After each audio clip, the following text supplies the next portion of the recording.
We begin our talk today. Our first speaker is Jean-Marie Tarascon. He is going to speak today about the problem concerning from material innovations to new sustainable battery chemistries. Let me say a few words about Jean-Marie Tarascon. He is specialist in solid-state chemistry. He started his career in the USA, first at Cornell University, then at Bell Labs and Belcoa until 1994, and then in France. He founded in 2011 the French Research Network on Electrochemical Energy Storage, a CNRS research federation grouping together industrial and academic actors of the batteries and supercapacity fields. He accepted the chair of solid-state chemistry and energy at Creative France in 2014, where he is now professor. His research has focused on the synthesis, characterization, and determination of structure properties, relationship of electronic superconductor and rechargeable battery materials for solid-state electronic devices. Professor Tarascon was awarded more than 30 different medals and prizes. As I told today, the title of his talk is From Materials Innovations to New Sustainable Battery Chemistries. Please, Professor Tarascon.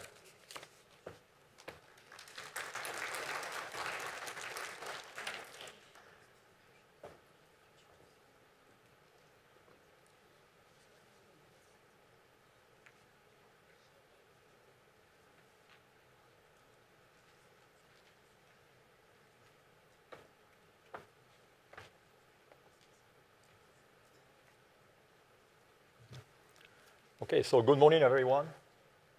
It is an honor, and I will say, and a privilege to be here and to participate to the Mendeleev 150th anniversary.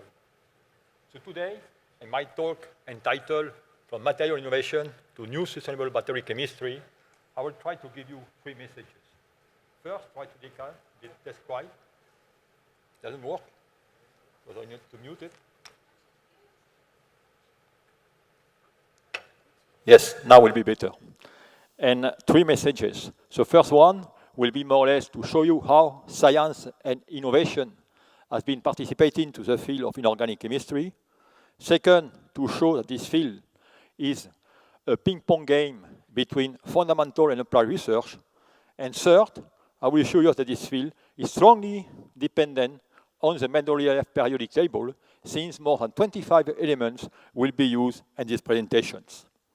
So before to start on the brief of this presentation, let me recall you that it is our mission towards lowering the CO2 to daily, in this case, shift from fossil fuel energy to renewable energies. And in this case, of course, because they are really abundant, namely the case of energy coming from the sun, as you can see here, where we have nearly 10,000 times the energy that is needed in 1 year. And of course, nowadays, we know how to convert this energy because of the great efficiency of the photovoltaics, which reach about 20%. And this can be done at low cost. But of course, as you can see, this kind of source of energy has some intermittency, and here what you are looking is the peak power variation of the solar panel. So automatically, there is a great need to, in this case, take care of this large variation, how to smooth this fluctuation, and of course, how to store energy, which is going to be nearly the core of this presentation. Now, if you think about storing energy, at least for me, the best way to do it is indicated here. So the way that it works is as follows, means that the wind blows, and when the sun is really shiny. In this case, you can pump the water into this container. Then, when you want to use it, you already have the energy. You just need to turn the valve. And I think a modern diversion of this example is more or less this big project, I will say, north of Chile, where, in this case, people are using this cliff of about 600 meters, and which they can really, in this case, use this 600 megawatt solar plant to pump water from, in this case, from ocean to the reservoir, which in this case has a capacity of 300 megawatt pump storage. And when you do this, you have a great advantage in terms of cost, because you have a $1,300 per installed kilowatt, which is about 7 cents kilowatt hour, which is a great number. But unfortunately, such geographic sites are limited. So we need to find alternative ways to store energy, to better use our renewable energy, as well as electric vehicle. And the best way to do this is going to be to convert chemistry and electricity. Why? Because both of them have really the same carrier that are the electrons. And the device that is going to do this are simply the batteries. And the batteries has been evolving quite a lot over the years. And here you can see what you recognize. We go from lead acid to nickel cadmium, lithium ion, and so on. So this is great. But now if you look really what has been the evolution of the battery, you found that they have been very slow. And even some writers write that research in the field of battery advanced at the glacier pace. Here you can see we are relatively flat, except now, over the last 30 years, with the arrival of lithium-ion batteries, where the energy density has doubled every in the 30 years. But as you know, we are very far from the Moore law, where you have a doubling of energy storage every 2 years. And if you want to play a game, as a matter of fact, and when we want to dream, we can really make a simple plot in which what will have happened if we have followed the Moore law. And here I put the energy density and the year. We start with the lead acid back to Gaston Planté in 1850, and if we double every year, in 1928, we should have the release energy of atomic bomb. If we keep going, now we should really have the energy related to the direct conversion of the mass E mc square, and so on. And if you go to 20,100, we even have the energy or maybe supernova. As you know, we are really far away from this, and let's go back the feet of our ground, and this progress didn't happen for the simple reason that we have been limited by chemistry, and what type of chemistry. So what type of chemistry are you talking about? If you look at the lithium-ion technology, as you can see here, we have these kind of systems with 2 electrodes and liquid electrolyte. So what happens in here, when you are going to connect the positive and negative, you are going to get this type of curve that you will see in this presentation, where the voltage is plotted as a function of capacity. And what matters is more or less all the surface area below this curve, which is really the energy density, what you are going to get from the system. Now, of course, this energy density is very simple, is the product of the voltage by the capacity. And what is important is to know what is really behind these 2 values and how chemists can play. The voltage is going to be defined by what we call the band structure or the electronic structure of your materials. Then the capacity is going to depend on the crystal structure of your material, c'est-à-dire the type of vacancies that you can have in your compound. And also, what you need to take into account is the polarization between charge and discharge, which is going to give you an idea about the quality of your system in terms of energy efficiency. But certainly, the most important part of it is really related to the fact that these kind of devices, you have about electrochemical interface, and you have about 15 chemical interface. And this is really the nightmare for electrochemists, how to solve them. So, obviously, through the years, people have tried really to play with this simple formula, the capacity, where in this case, you need to increase the number of vacancies in your insertion compound and lower the molecular weight of the molar mass. And of course, we have used the periodic table. Great, plenty of elements, 118 elements, but when you want to design materials with a context of sustainability, you cannot use all of them. And as you can see here, I have several colors for the simple reason that some are toxic, some are too heavy. Remember, M has to be light. Some are not radioactive and so on. So finally, at the fundamental level, we can really use most of these elements, but when we talk in terms of practical application, what is important, abundant material, low cost, low weight, and no toxic elements. So this is more or less a type of element that we are going to do. Then, having selected this element, you need to design more or less better electrode.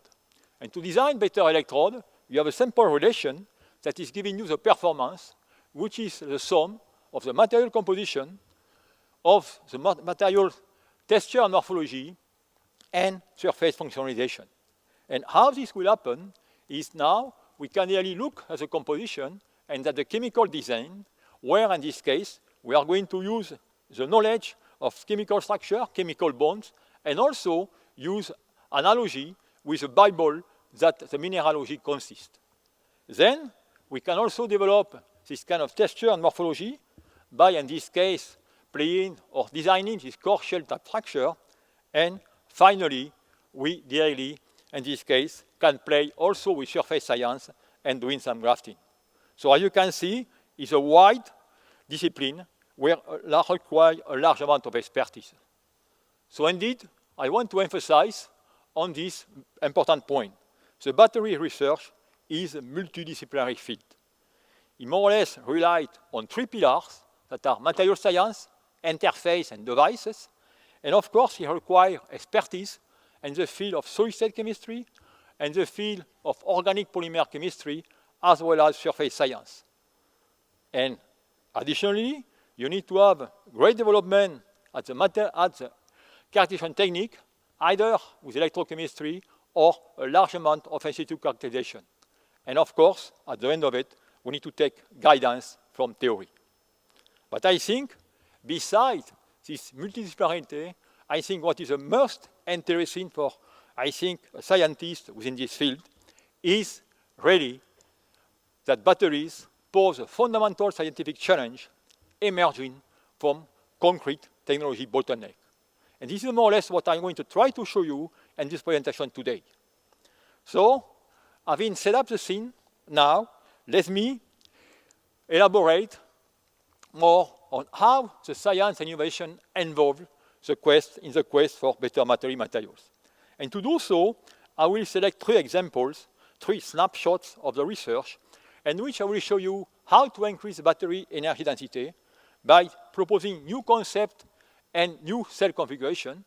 Then I will show you how to increase battery sustainability by going to new type of chemistry. And finally, I will bring you a little in the future and to show you more or less how we are trying to develop smarter batteries nowadays.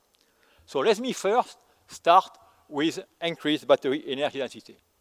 And here I will take very simple example, very simple compound, lithium cobalt oxide. This is a material that you are all using in your battery today.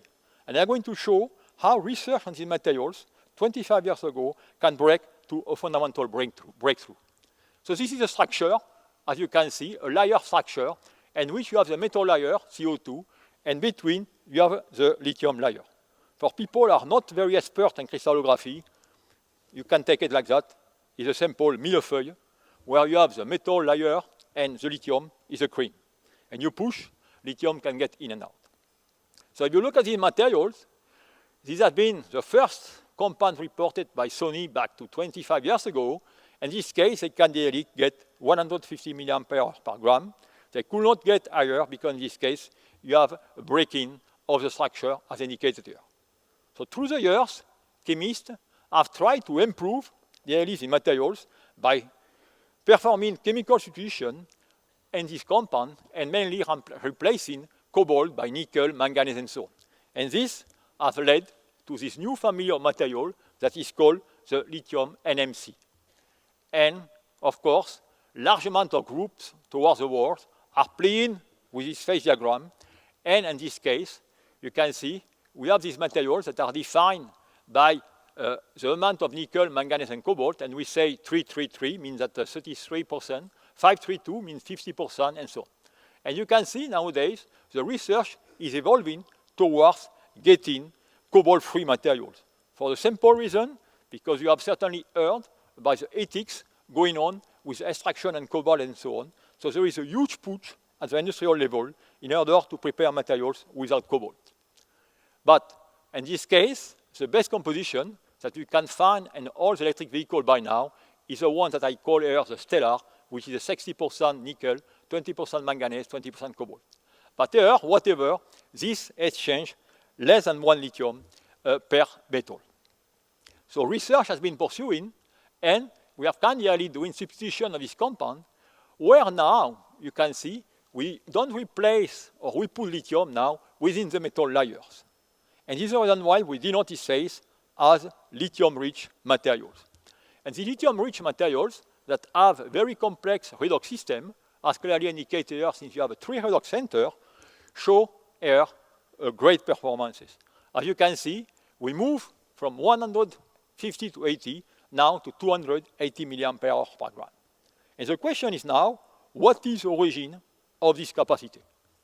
So, in order to tackle this issue, what we have done is really we try to design model compounds in which the redox centers will be simplified. And these model compounds that we have designed using the periodic table, we replace these 3D metals but heavier elements like ruthenium and tin, where in this case you have a single redox center. From this, we maintain the structure and we also maintain the same properties as clearly indicated with the same type of shape and the voltage profile curve, which means a cascade on charge and a solid solution and discharge. And through a large amount of work, we are able to find out what was going on here, where we found that we have first an oxidation of ruthenium plus 4 and ruthenium plus 5, and very importantly, we found that O minus was, in this case, giving you a peroxo-like species, and we were able to characterize this by microscopy and so on. So this was the first direct evidence that of the oxygen activity within this type of material as clearly indicated here. And this has set up a total transformational change in the way of designing materials. Indeed, this is more or less the way that we have been working for about 24, 25 years, where, in this case, every time that you are removing or putting lithium, you were, in this case, acting on the redox cations. Now, the story has changed, and you can see, now when I remove the lithium, first I activate my cationic size, and then I go to pick up extra energy and the anionic size. And of course, the result of this is that you can nearly double the capacity of these materials. So this is great, but the question now, you want nearly to take more advantage of these materials, is nearly to understand the science behind it. So the science behind it, I will try to make it simple, but the electrochemical property of compounds, as I mentioned to you before, are directly related to the electronic structure of the materials, which depends on the composition of the material as well as on the structure. So if you look at the structure of these materials, as clearly indicates here, you have in this case the classical layer compounds and the lithium-rich as indicated here. Now, the simple bond structure, in the case of octahedral environment, is nothing else than an overlap of the 3d orbitals and 2p orbitals to form this kind of metal oxygen and metal antibonding bonds as clearly indicated here. And you can see you remove one electron and so on. Now, what is happening in the case of lithium-rich? You see here, I put a doublet that is red, because this is a non-bonding doublet. And this non-bonding doublet is going, as you can see here, to position just of the metal oxygen bond. And then, because of the Mott-Hubbard splitting, you are going to have a splitting of the D bond, as clearly indicated here. So, bottom line, what is happening? Owing to this double non-p bonding, you are going to create this extra capacity. So the message here that I want to let you from this transparency, that is ionic redox, and the capacity that you will get from it is going to depend on the number of non-bonding oxygen. So you get now the rule of the game is really to design compound in which we can increase the number of non-bonding oxygen. And this is more or less what the community has been doing for the last 4 or 5 years. And you can see here the large number of materials that have come out in literature with different types of structure, 2D, 3D, disorder, and so on, with a compound that we came out 3 years ago, which here show the best yearly capacity for all the materials that we have investigated so far, going, remember, from 1 electron to now to 3.5 electron per 3D metal. So this is great, but the question you might ask is, now what's going on, practically speaking? So this new concept, no doubt, has generated a large amount of excitement since we could double the energy density. But for practical application, there have several figures of merits that we need to meet. And what we found, that there are practical roadblocks. Practical roadblocks, I will indicate it here. We have a large hysteresis, which, remember, poor energy efficiency. We have voltage fade, which means that at 100 cycles, the voltage profile will not be the same as the first cycle, which is bad for the early EV application. And also, we have some oxygen release. So the question is, how or are these problems insurmountable? And the answer is none completely, and I will show you more or less how we can solve them. And again, going back to fundamental science. So what we are looking here is microscopy that I've done on this compound. You see the phase, lithium ruthenium here, and lithium ruthenium titaniate on the other side. And you have here the microscopy picture where you can see nicely the big atom, ruthenium, and between where you have lithium is space because of light scattering. And look at the difference between the compounds that show a large irreversible voltage fade and not. You can see here, after 100 cycles, which means that you have a call, you have recharged your telephone 100 times, and you see all the atoms are going back in the right position. Now, if you look at this compound that is showing the voltage fade, you see now that there is atoms moving out of the plane, and they go to the tetrahedral size. And what is happening in the structure, you can see the atoms are moving, and since they are small, they get trapped into the tetrahedral size. And this is the reason why we have this voltage fade. So we need to put large elements in order to block this stuff. And this, I will say, has provided chemical clues to enable to use this lithium-rich NMC for the next generation of lithium-ion batteries. So where we are now, this is more or less where we are in the field of lithium-ion technology. We start in 2010. As I mentioned to you before, we really increased considerably the energy density. And with the introduction of the lithium-rich material, which should reach about 800 watt-hour per liter in terms of energy density, and about 350 in terms of specific energy. But of course, users still want greater or larger energy density. And this, of course, is how you can go behind this value. And there is nowadays, a large amount of excitement in this technology where we move really from this liquid technology to what we call the solid-state lithium-ion batteries.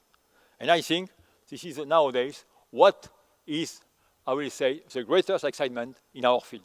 And why this excitement? Because our research is really business-driven.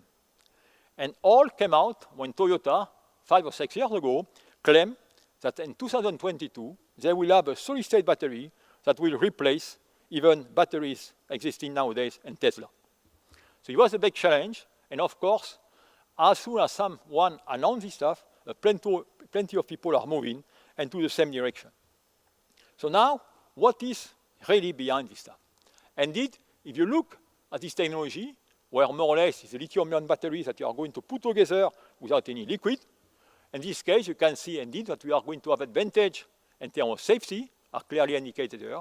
We are going to have advantage in terms of energy, because you can use a bipolar configuration. Bipolar means that you are, in this case, using the same current collector from both positive and negative. And then you can replace the carbon electrode by lithium metal. So this gives you some advantage in terms of energy density. And of course, some great advance on the chemistry has been done on these materials, and namely, and the discovery of better ionic conductors. And what I am showing here is a progress that has been made in terms of conductivity and Siemens per centimeter, where we move from about 10 minus 4 to about 10 minus 2. And you have this last compound that came out from Japan in 2011, which has ionic conductivity, which I will say is alike, nearly, sodium chloride and to water. So this is great, but what the drawback and all of this kind of stuff is, as I mentioned to you, we have serious issue of interfaces. And as you can see here, we have materials in which we have a problem of transport through the interface. So we have a problem of grain battery, we have a problem of lithium dendrites and so on, and we need to have a large amount of research in order to, I will say, combat these problems via what I will call all kind of core shell structure, grafting, and so on. So this is more or less what happened. And then the dendrite that people were thinking by moving to solid will get rid of the dendrite, this is not true at all. And I show you here the best ionic conductor in terms of oxide today, which is a garnet, whose structure is indicated here. And you can see, if I merely put 2 lithium electrodes, and I try to polarize these 2 electrodes, I get this kind of spikes here, which are indicating really the growth of dendrites. And people have really looked into it, and what could be the origin of these dendrites. And as you can see here, people have looked by operando optical microscopy, where you have really the time, and you can see when you are really polarizing the 2 electrodes, you can see the crack filling out with lithium, and then when all the current is going to the lithium, you have increased temperature, and you melt the lithium, and you can see a drop at the surface. So we have plenty of strategy now aiming to, I will say, to try to increase the wettability and so on. So in order to circumvent the issue, we are moving now, the trend is to move nearly from oxide to sulfides. And here, you have the type of batteries that people are assembling nowadays, where you use this kind of pressure, and we can obtain this type of performance as function of temperature and so on. And very recently, we were able to assemble one of the 3-state batteries that we can simply run in a coin cell, normal coin cell, as indicated here. So this is more or less the progress that has been made. Where we are in this field, I try to indicate it here in this next slide, where I do a benchmark of all the work going on in the world and through this field. Where, of course, Toyota is the leader, and you can see here, you have the performance of lithium-ion battery, and then we have the solid state below. And you can see that as of today, we are not close to lithium-ion battery. We are reaching this target, but we are still have some improvement to be done. So this is a nice picture, but I think what is very bad is we have a problem of cyclability, which means that by nowadays, the system, due to interface reason, cannot cycle very long.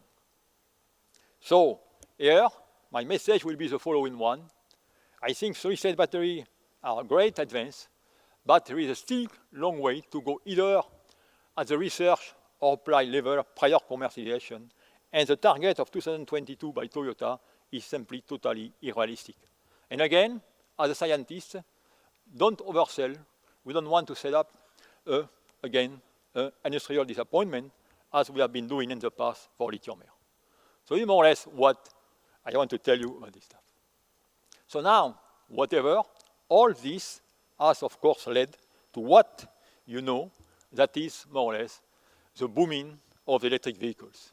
And indeed, you can see that in 2019, we have about more than 400 models of electric vehicles, and the sales claim that we'll have a 25 million market by 2025.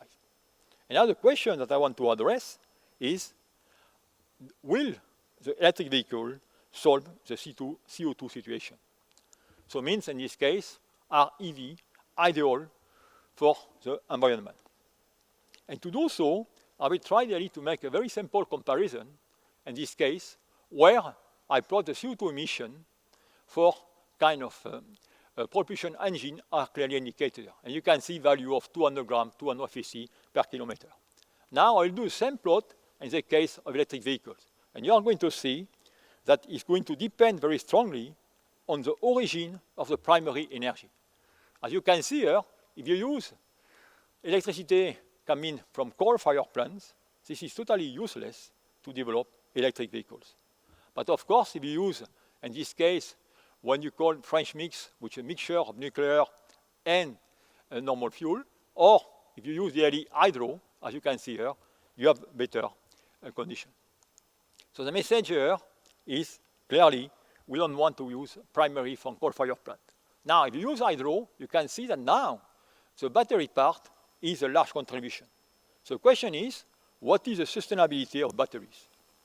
And here again, I may surprise you, where this is a plot that has been really checked by few groups, where we plot the required energy to make a battery. And we have really to all the different steps and the process.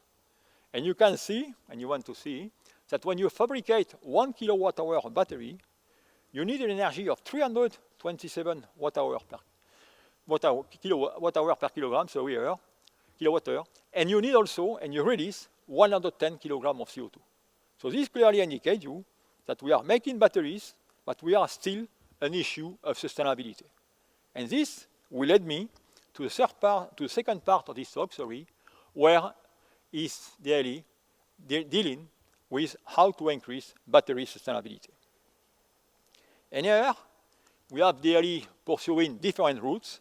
So one has been, as I mentioned to you at the beginning, try to select the proper elements that are abundant and low cost.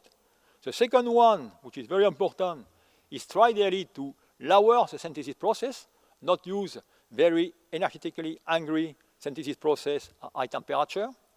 Third one has been to move to the use of organic electrodes that are coming from the biomass. And in this case, we can use this rhodizonate molecule and so on. And the third or fourth has been to explore new chemistry. And what I would like here to focus, I will not, of course, describe all of it, but is what we have been doing in new chemistry.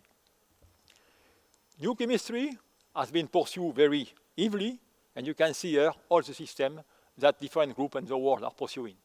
You have lithium air, lithium sulfur, multivalent, solid state, and sodium-ion batteries. But if you look here, where I put this color mark to see more or less the stage of advancements, none of these technologies have reached a maturation stage yet, except one that I will want to describe now, which is sodium-ion batteries. The sodium-ion batteries, of course, has been brought to the scene only for sustainability reasons, because in this case, sodium is quite more abundant than lithium, as clearly indicated here, both at the Earth crust or at the sea levels.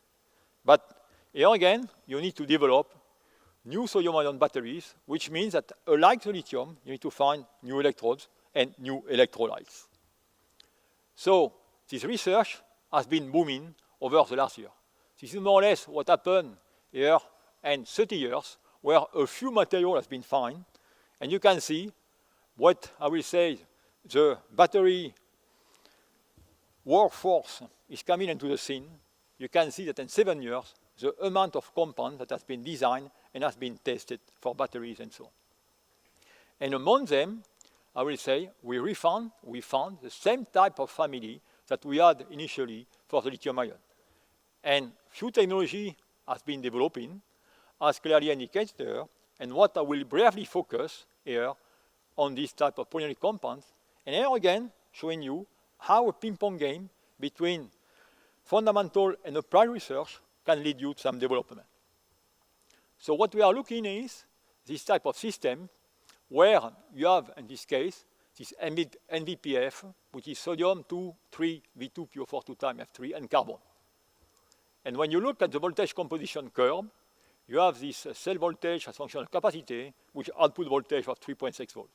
If you look here, you have huge irreversibility, which is due to the consumption of sodium by this SCI layer. So in order to bypass this issue, we need to design new materials in order to bring enough sodium into our system. And what we have found, and we have done, we use, in this case, this new phase that we prepare by sample ball milling at room temperature using the precursor phase NVPF and sodium metals.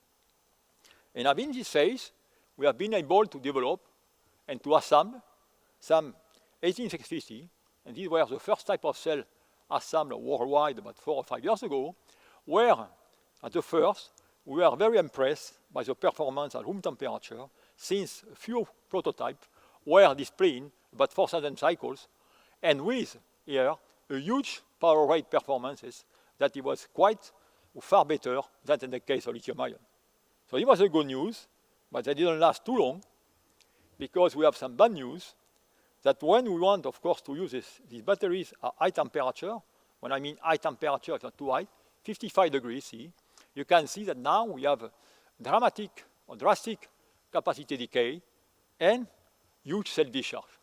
So which means in this case, we need to go back to fundamentals, try to understand why it was happening, and this was due to one component of electrolyte, which was a linear carbonate DMC, and we need to replace it.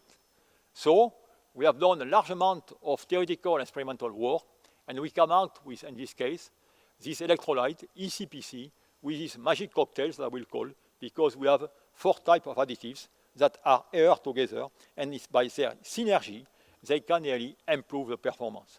And indeed, we could improve the performance. This is, in this case, what we could reach at 35 degrees C, where you can see now nicely the superimposition of voltage composition curve and the nice capacity retentions. And this has led to the creation of the development of a company, Tiamat, for commercializing this kind of sodium-ion cells. But when you look at this, you have a good cycling performance, excellent power rate capability, but still nothing is perfect. Because we have a limit energy density. I mentioned about 110 watt-hour per kilogram compared to about 220 in the case of lithium-ion. And of course, I mentioned about sustainability, we still have vanadium. So, which material alternative? And here again, we need to go back to chemical design, we need to go back to inorganic chemistry, which is essential in this issue, and we need to design new phases. I will make the story short. Over the last 1 or 2 years, we succeed in finding new layer compounds, in which here you have layer materials, which is a complicated formula, where we have done a double substitution of the manganese and the nickel in order to modify the ionicity of the crystal lattice and to increase the potential so that this material will be more water stable.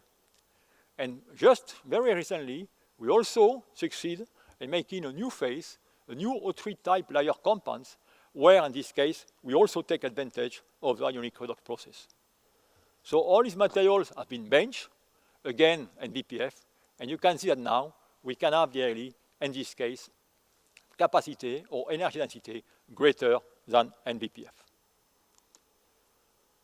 So we are close here, and I think now this is more or less where we are in our development. This is the first generation of batteries that have been based on NVPF, and we are developing now the second generation based on this new layer oxide. And what are the added value of this technology? Lower cost, high power rate, zero voltage storage, and the market targets are for fast batteries, which can be used in part of electric vehicles for replacing the Skype batteries or for grid sustainability. And I think this is great, but we should be modest. Because you see here, there is a French writer, a visionary writer, Jules Verne, that 150 years ago exactly has predicted already that the sodium-ion technology will be the best for sustainability and certainly the most interesting in terms of energetics. So as you can see, we can do great research to finally go back and find out what people have really foreseen 150 years ago. So this more or less will conclude the second part of this presentation. And now I would like to bring to my third part, that is the most exciting, where the field is going and what we are doing nowadays.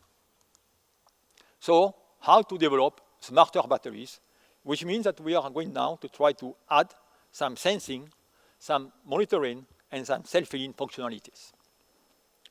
So why we are doing this and how this happen? We do this for a simple reason, that the latest evolution into our field of batteries doesn't come from science, but come from a businessman. And this businessman is Elon Musk, which are heavily revolutionize the field. Revolutionize the field by daily his obsession about the cost. So, what is planned is that the cost of a kilowatt-hour of lithium battery will be daily less than $100 by 2024. And this has been confirmed by other companies, are clearly indicated here. How this stuff is going to be done, more or less, the equation is relatively simple. Chemistry, material performance, is using the same type of chemistry, which is NCA or NCM. Volume production, of course, is bulk gigafactory, but the key issue is battery second life. What does it mean? Is now you want to give two functionality to the batteries. And if you want to do this, you are obliged daily to have battery traceability.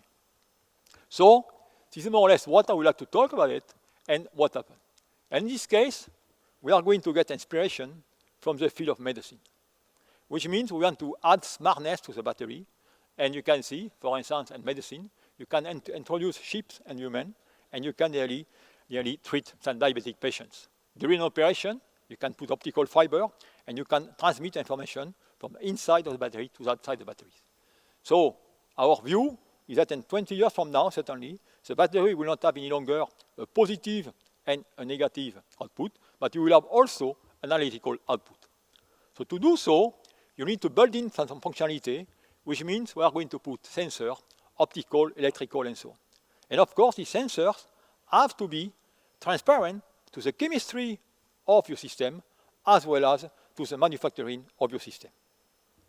So how we do this, and let me show you an example of what we are doing presently, where, for instance, we are really putting an optical fiber into our 1850 cells. And what you are looking here is the voltage as function of time, and you can see in temperature, and you can see this kind of spike here, which are very interesting. The first one is really the energy associated to the formation of SCI. So which means that we have here a mean to control the SCI formation. Then the second spike here is associated to the phase transition for NDPF and so on. So which means that by doing this, we can do in-life microcalorimetry of our cell. Now, we can play with these optical fibers, and you can now, this kind of microstructure optical fiber, where now, as clearly indicated in blue, we can also control the pressure during the process. So this, great, but now, if we can identify cell failure like tumors in humans, question is we can develop self-healing processes. And this is more or less what we are looking now, how we can introduce in our system some self-healing process to do some vectorization and so on. And we need to design chemical functionality for self-healing process. So where we do this, we are using our battery separator, in which we are going really to put all these toolings. And what we are doing, as a matter of fact, is an example that was given by Jean-Pierre Sauvage during the presentation, where now we are going to create, by supramolecular chemistry, all this kind of really flexible polymer, where in this case you see a thread PO in which we put cyclodestrine to do some repairing. And to do so, we can get this kind of self-healing polymer.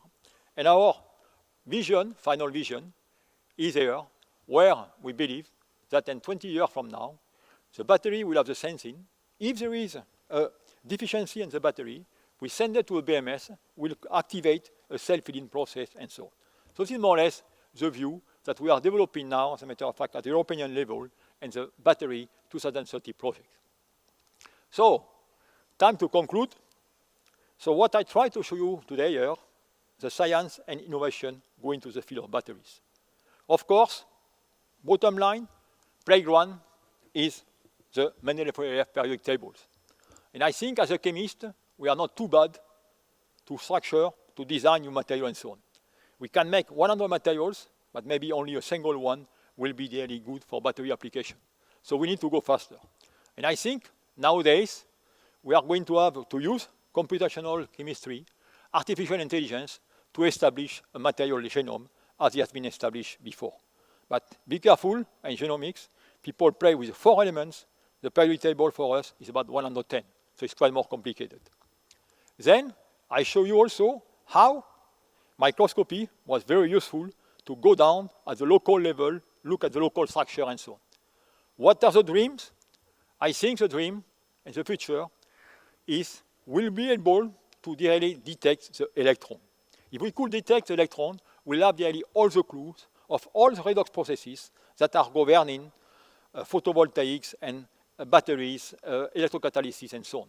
I think we heard at the beginning of this conference a presentation of detecting single molecules, why we could one day don't detect single electron. And of course, you have also trying about health for batteries and so on.